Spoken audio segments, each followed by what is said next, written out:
everybody. My name is Keely Spring. I'm a licensed marriage and family therapist in the state of California.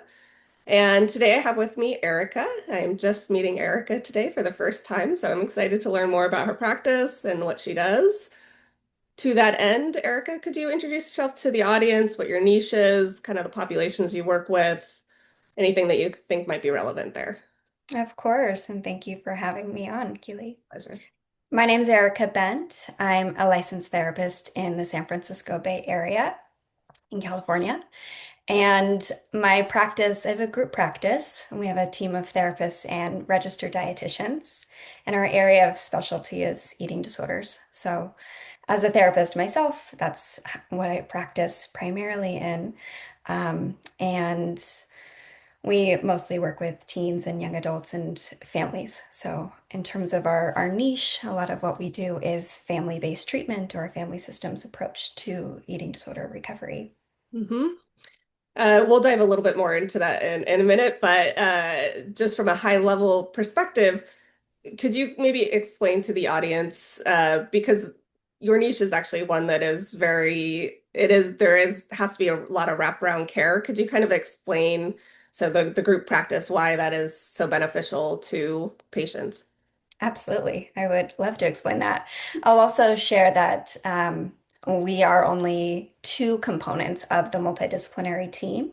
Mhm. So at our practice, we have therapists and we have registered dietitians, and we do create that wraparound care to support a person going through an eating disorder. So the dietitian's really essential to provide meal planning support or just making sure that they're on track nutritionally. Whereas the therapist is really addressing a lot of the other psychological issues that impact the relationship with food or body or exercise or whatever that looks like. So we work really closely together to make sure that we're addressing all areas of someone's recovery. Outside of our practice, though, we work very closely with a medical provider and sometimes psychiatrists. But I would say essential in eating disorder recovery is that there's a physician and a dietitian and a therapist who are all working together. Mhm. Mhm. And you mentioned, so is it online or in person? Is it a hybrid? It's a hybrid. We're in person in San Francisco, Mhm. California, and then offer telehealth services in California as well. Uh-huh. Yeah, and what's the name of the agency? Cypress Wellness Collective. Awesome. I'll make sure to include that so people can find you. Uh, so we'll again kind of come back to the niche and kind of exploring a little bit more of those modalities and things you might use with that. But wanted to first start with, how did you decide to become a clinician? What was your path to getting here? I would say my path is not too interesting, but I'm sure it's interesting enough. I feel like sometimes you hear of therapists of like, they had this transformational experience with a therapist or in their lives, and that's what drew them into the field. For me, I had no idea what I wanted to do when I was college bound, and psychology was my favorite class that I'd had so far.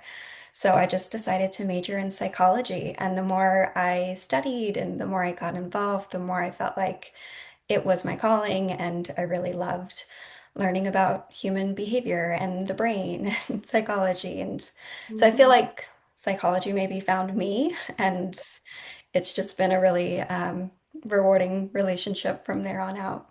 hmm Yeah, I think a lot of clinicians I've talked to, there is an element of in school, you get a little taste of some sort of psychology-based something, and you kind of get hooked on that. Uh, Exactly. Maybe that plays on our psychology. For sure, for sure. So what is something you like about being a clinician? I would say the nature of the relationships that we have. The therapeutic relationship is such an intimate relationship. It's deeply personal.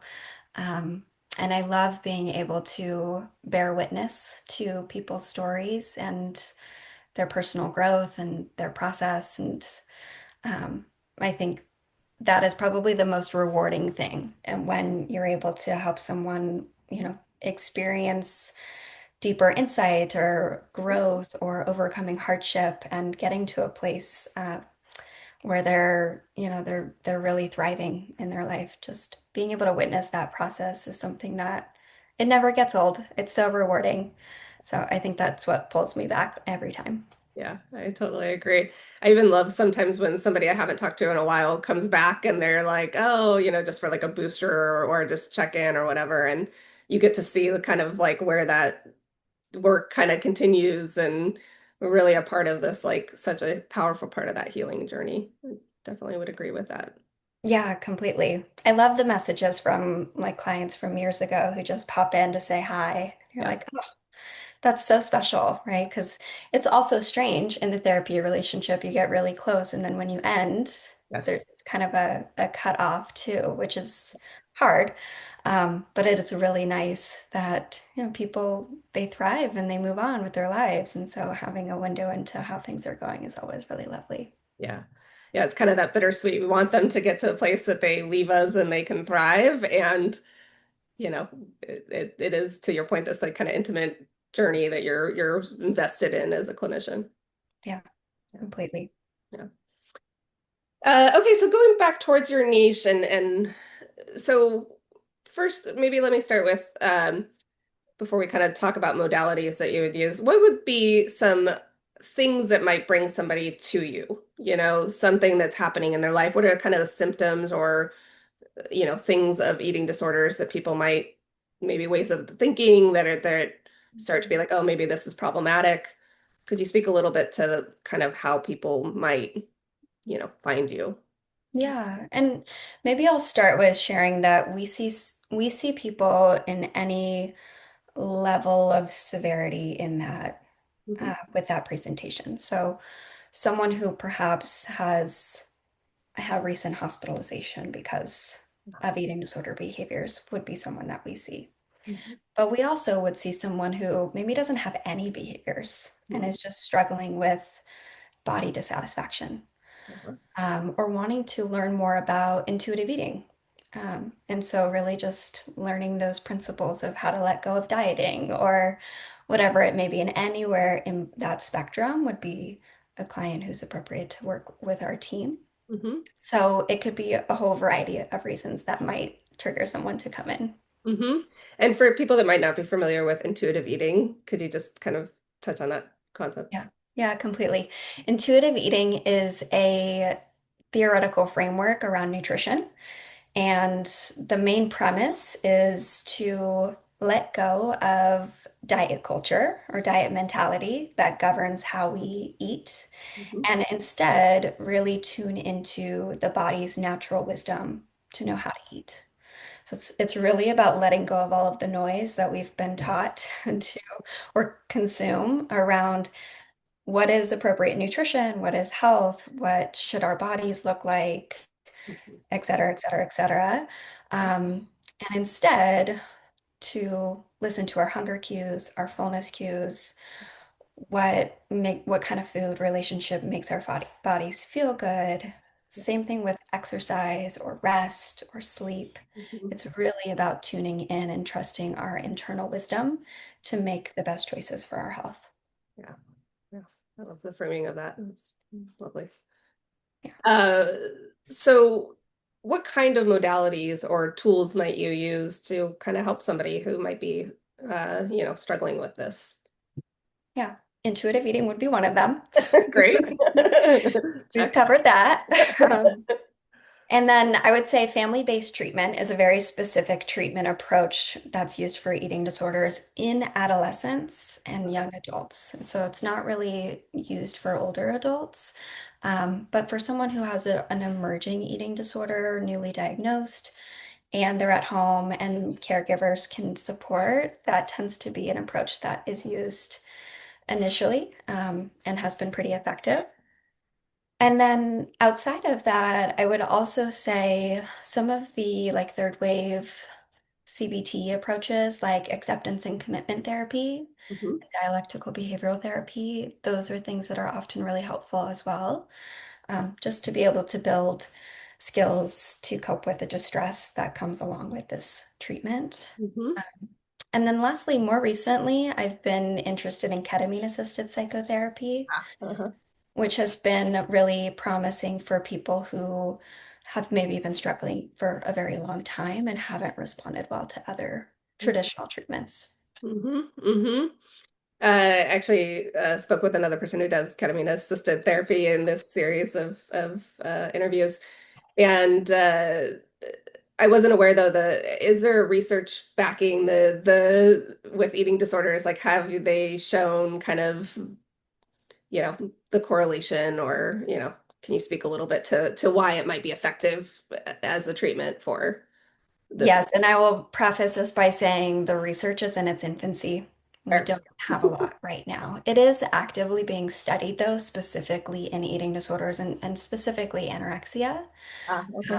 What we do know from the research is that it's highly effective for people with depression Mhm. and people with OCD type behaviors or symptoms. And we see both of those in eating disorders, especially anorexia. So the cognitive rigidity Oh, or the high rate of depression. So it is actually really helpful to address those symptoms in the context of an eating disorder. What we don't really know yet with the research is, does it actually treat the eating disorder symptoms themselves? yeah, So jury's still out, but anecdotally, I can say that in some of those clients, again, that are not responsive to traditional treatments, it has been really helpful to increase insight, to help facilitate some behavior change that otherwise they may have been really stuck with. So I do think that it's useful, but we're still learning. for sure, for sure. And I think some of that speaks to the fact that, ketamine until recently had a lot of restrictions. It still has plenty of restrictions around the research, so that makes sense. And I just kind of want to highlight one of the points you made there is eating disorders, to my understanding, they don't exist in a vacuum. It's not just like you have a eating disorder issue. It's like there's these codes to what you're speaking to, like OCD or depression. There's other things that might be, please correct me if I'm wrong, but like driving it or underlying it, or some of those thought patterns that might be kind of helping to keep the person kind of stuck in that pattern. That Yep, accurate? absolutely. That's very accurate. It's very common that you see there's many things that are going on. It's multifactorial always. Hmm. So Hmm. it's very rare, I think, to just have an eating disorder, but sometimes that is what happens. And again, we see like newly diagnosed, so maybe it's someone who's 12 who Wow. actually has a pretty is responsive to their treatment and then gets better and it's like not a thing anymore. It's a Mhm. very kind of simple eating disorder presentation. Mhm. I don't think that's the most common. I think more common is what you're describing, where there's other things going on. And the eating disorder behaviors are really a manifestation of these other psychological things. Mhm. And maybe I don't know if you know this or not. It's just kind of where my mind went. With because you mentioned like the message earlier, you were talking about messaging that we receive that might kind of keep us from eating intuitively and those sorts of things. I would imagine that the social media aspect has increased the need for your types of services because of that messaging. Would that be, something that you've seen, kind of people talking about like, well, other people on social media do this or that, or is that common? Very common. It's very common and it has been studied and it has been proven to be true, demonstrated to be true in many, many, many studies. So we know the correlation is strong between social media and negative social comparisons, eating disorders specifically, body image distress, and Mhm. honestly, just general mental health concerns. I think spikes in depression, suicidality. So, yes, all of that is true. I think this is the world we live in, though, so it's more about media literacy, building resilience, helping people understand that correlation and how they can navigate it. Yeah. Yeah. So it's kind of working within the system to figure out ways to navigate it rather than, you know, trying to Yeah. just avoid it or.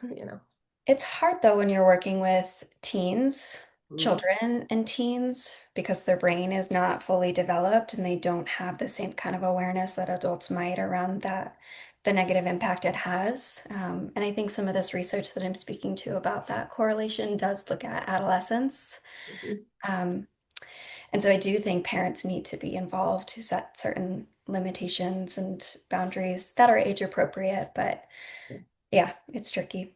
Yeah, yeah, it sounds like it. A lot of complexities there, nuances. Yeah. Well, it leads me beautifully to the next question here, which is, what's a typical session look like? I would imagine it looks different whether it's a teen or you're having a family, kind of session, but could you speak to kind of how that might go in a, average session or different types of sessions that you might see? Yeah, it might be easier to speak briefly to different types of sessions because they really do vary. For example, if we're doing family-based treatment for eating disorders, it usually looks like both caregivers present and the child in recovery and all working together. Mhm, A lot of that treatment really focuses on parents and caregivers and them having a very directive role in helping their child not engage in eating disorder behaviors, cope with the distress that comes with not having to do that, providing the meal plan structure and support so that they're able to become more medically stable. mhm, So parents are very involved. But the person in recovery also needs to be able to learn skills to cope with their own distress, or perhaps it's more about building motivation and insight into the problem. So mhm, it can look like that, versus an individual session, maybe with an older adult, might focus more on like acceptance and commitment therapy. So really about helping them make choices that align with their long-term values rather than coming from an emotionally reactive space.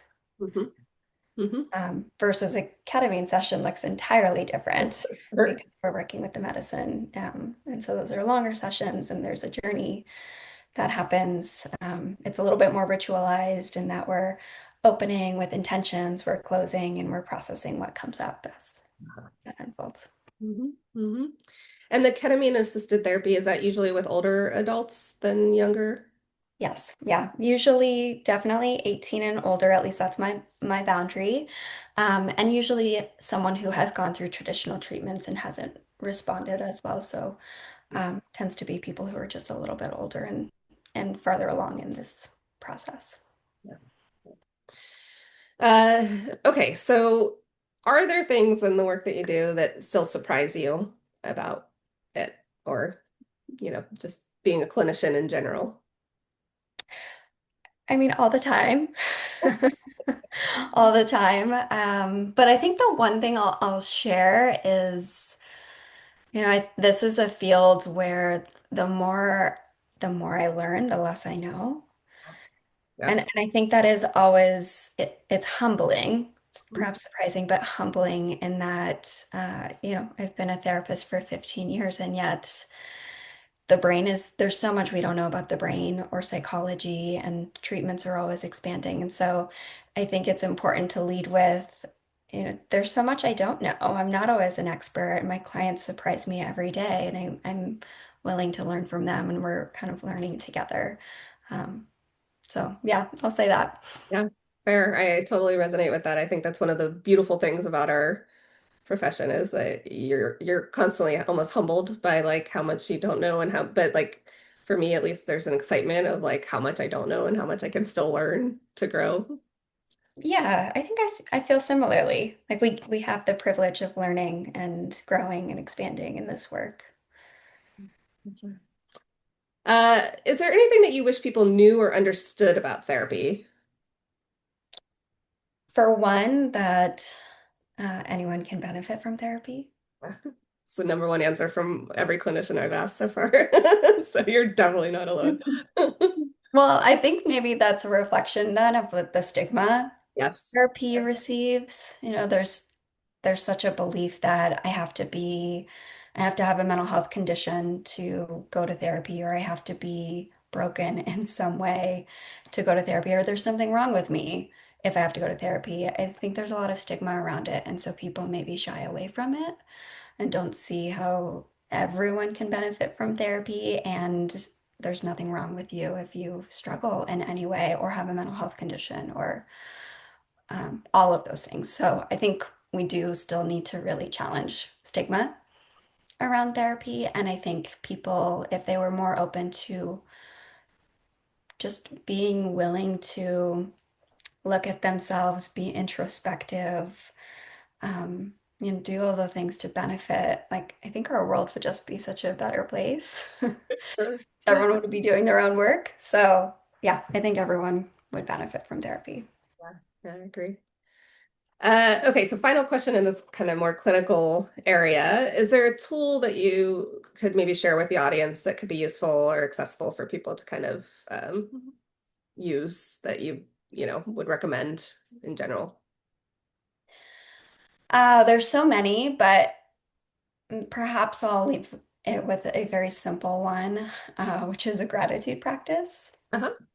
I Yeah. think that's such a simple thing that anyone can do anytime. And I think if it's really difficult for people to access gratitude about themselves, they can always start with things externally. But ultimately, I think the most valuable thing is for us to be able to turn that inward, Hmm. be able to not only appreciate the things in our world or with others that we care about, but also about ourselves. Hmm. Because the relationship we have with ourselves is the most important relationship we'll have. Hmm. Um, and so having a gratitude practice where someone is able to access that in all of those different contexts, I think is really important. And one of the most helpful things when we're going through hardship or we're going through something that we wish wasn't happening, Hmm. very difficult. I think if we can access gratitude in those moments, it often leads to more resilience. Hmm. Hmm.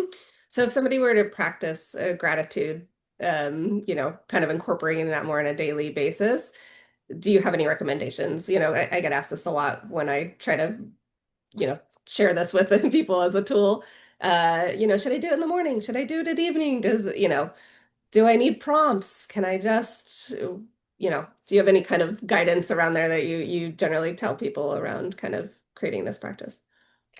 Well, this is a separate recommendation, but I think habit stacking is helpful. Oh, uh-huh.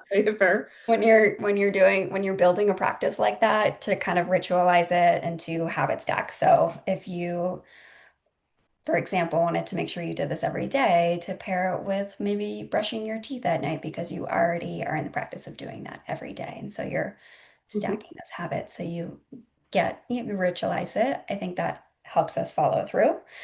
And then, as I mentioned before, I think it is really helpful to not only think of gratitude, like I'm grateful for the sun, but to also be thinking about it in the context of, the world, but also our relationships to others and our relationship to ourselves. So, if I were to do a gratitude practice, I'd probably speak to those three things each time Yeah. and have it unfold. But I also think it could be something that's used real time. Like, let's say you were noticing that you're having a lot of stress around something in your life, and perhaps it's causing you to catastrophize or like only focus on the negative aspects or to kind of live in fear. And I think if we can catch ourselves when those thought patterns show up and instead inviting gratitude, it is a simple mindset shift that we can use as a tool in those moments that can be really productive. Yeah. Yeah, I love the way you're framing that. I often describe to people that the brain is a muscle.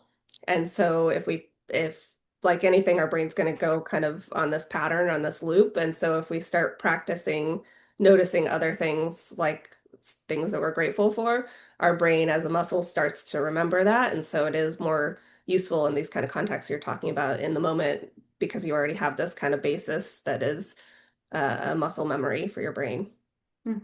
Yeah, exactly. Okay, well, thank you, Erica, for the clinical piece. Are you ready to take what I call lovingly my being seen questionnaire? Yeah, I'm ready for All it. right, great.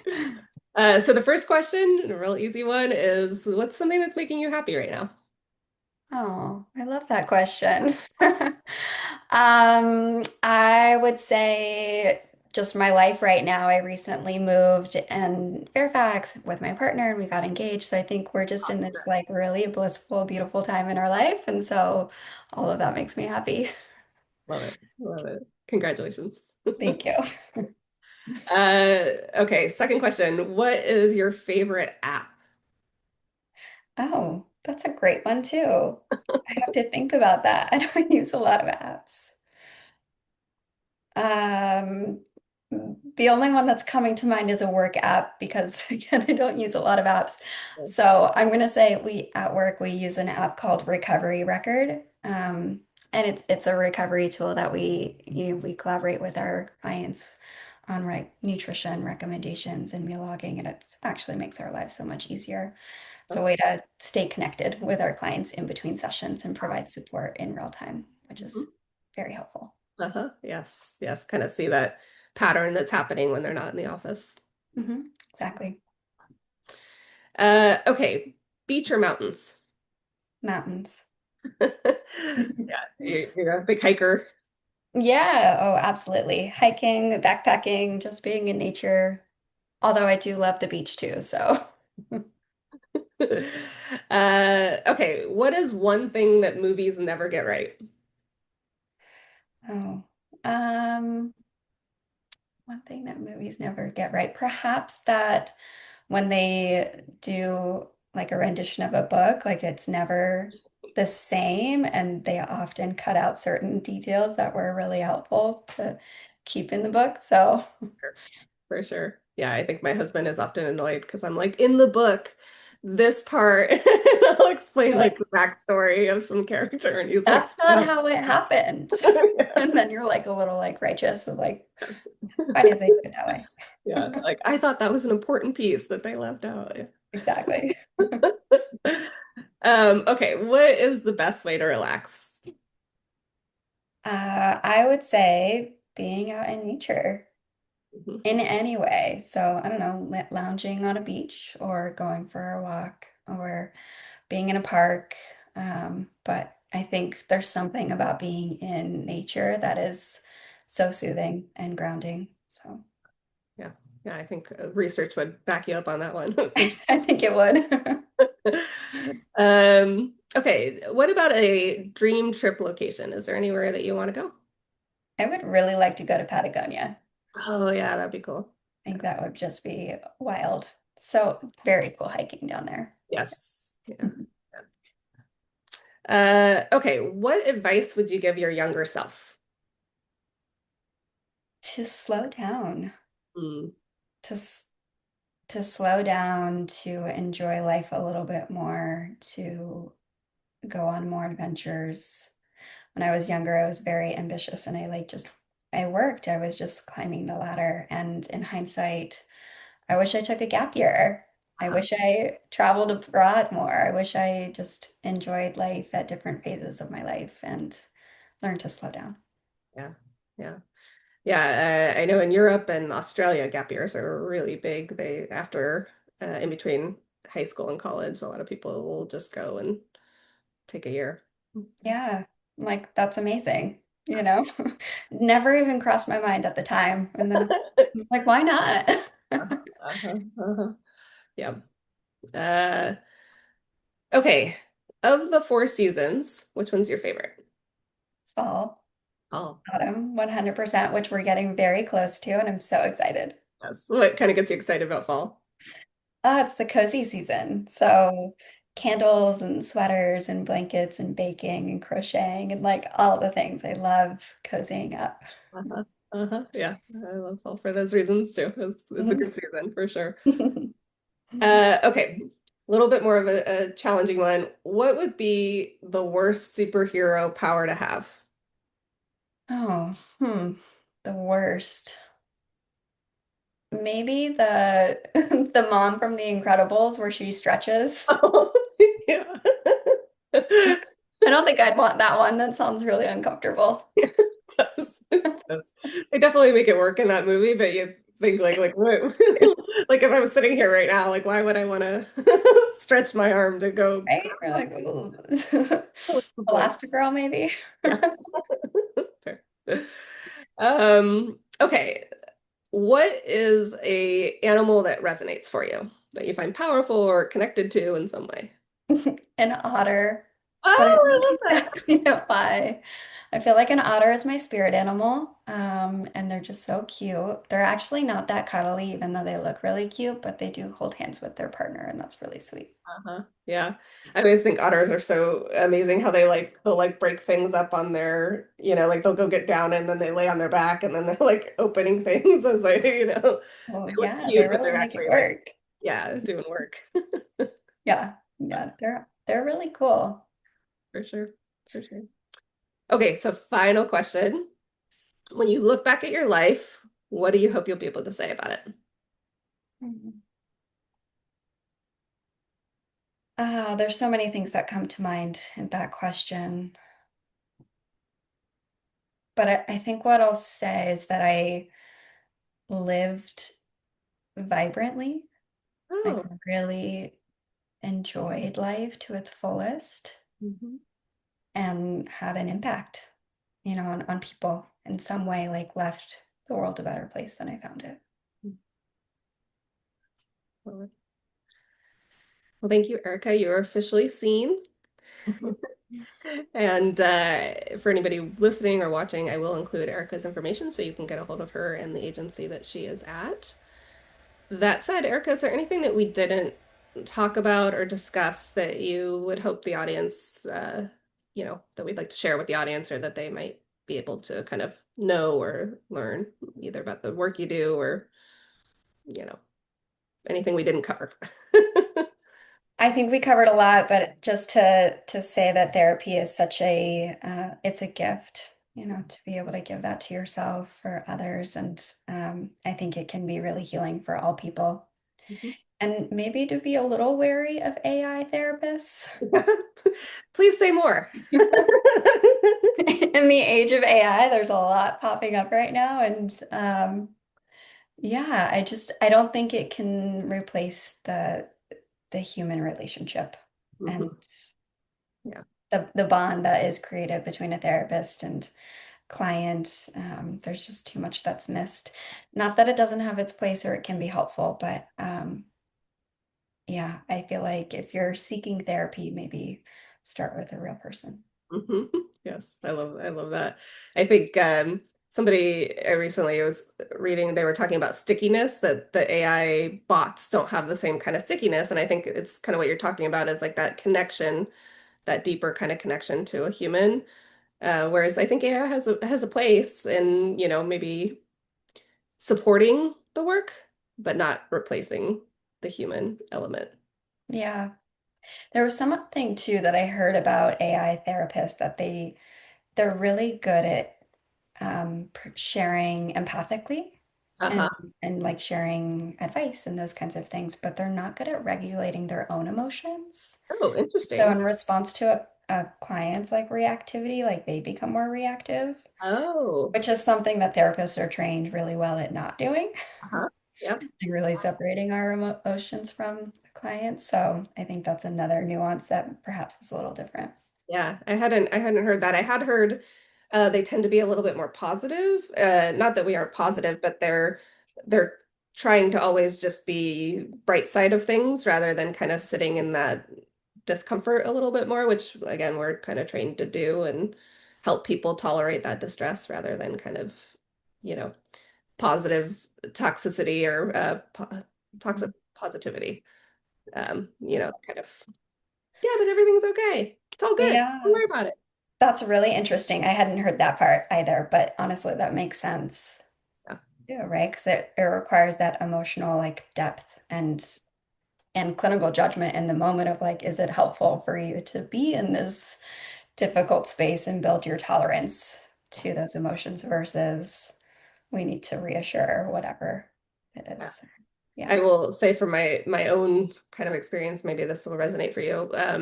I think of therapy, there's a science of it, but there's an art of it. And it really is this kind of like you're constantly kind of navigating the conversation about what would be useful, how to use that, how to use the research or the trainings that we had in a productive way that this person could hear or be useful to them. And so there's this art piece that you're trying to kind of always blend with the science of um, the modalities and Hmm. techniques and all that. Yeah, I would agree with that wholeheartedly because every person is so unique, hears things differently, has a different life experience. And so this goes back to the relationship and how important it is, like building on that foundation of what do I know about this individual before me and how can I support them best? Mhm. And that's going to look really different the next client that you work with. So I think you're right. It's very much an art form. Yeah. All right, well, we'll leave it there. I'm sure there'll be a lot more conversations about AI therapy to be had, but appreciate your time, Erica. And yeah, thanks again for sharing. Thanks so much, Keely. It was a pleasure to be on today.